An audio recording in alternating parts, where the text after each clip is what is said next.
Death of a Unicorn was directed by Alex Sharfman and is about a father and daughter who accidentally hit and kill a unicorn while en route to a weekend retreat, where his billionaire boss seeks to exploit the creature's miraculous curative properties. This original concept by A24 revolving around this unicorn and the cast was enough for me to go check it out in the theaters.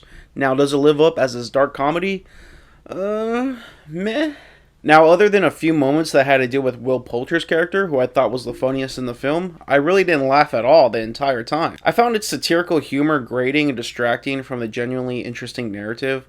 Over time, it gets better as the situation gets more chaotic. It's an action comedy horror movie that, despite some lame jokes, becomes a fun time through its well and sometimes over-the-top performances. You can just tell the cast was having a blast as these characters. Bloody, gory, gnarly kills for sure in this one.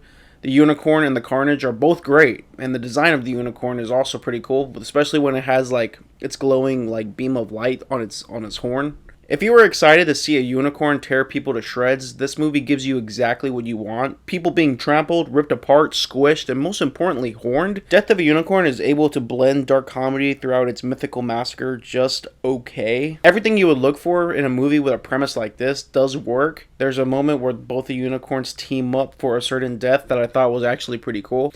The movie also does this thing where it shows the effects of what the unicorn does to the human mind, and it's done with some psychedelic visuals along with the beautiful score during those sequences. It wasn't much, but it added just a little bit more lore to the story, which I found pretty interesting. Jenna Ortega is a standout here. I kept up with her work since Scream 5 and X, and I thought her and Paul Rudd were a very convincing duo.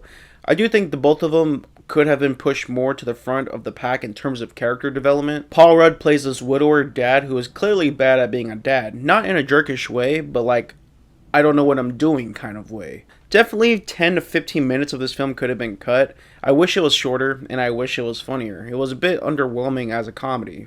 Not that it wasn't funny when it wanted to be, just a lot of plot mechanisms getting in the way. The Jurassic Park comparisons are more apparent than I originally thought they'd be going into this, and I think that's why I love the second half of this movie more than the first half because of that. Despite being disappointed by the film, I still think Death of a Unicorn is still worth a watch. It's still fun and has some pretty gory standout moments that are worth checking out, so I'll be giving it a 3 out of 5 stars. Thank you guys as always for watching. I look forward to bringing y'all more reviews soon. Don't forget to subscribe and comment down below what movies y'all want me to check out next. I'm Matt, and I'll see you guys in the next video.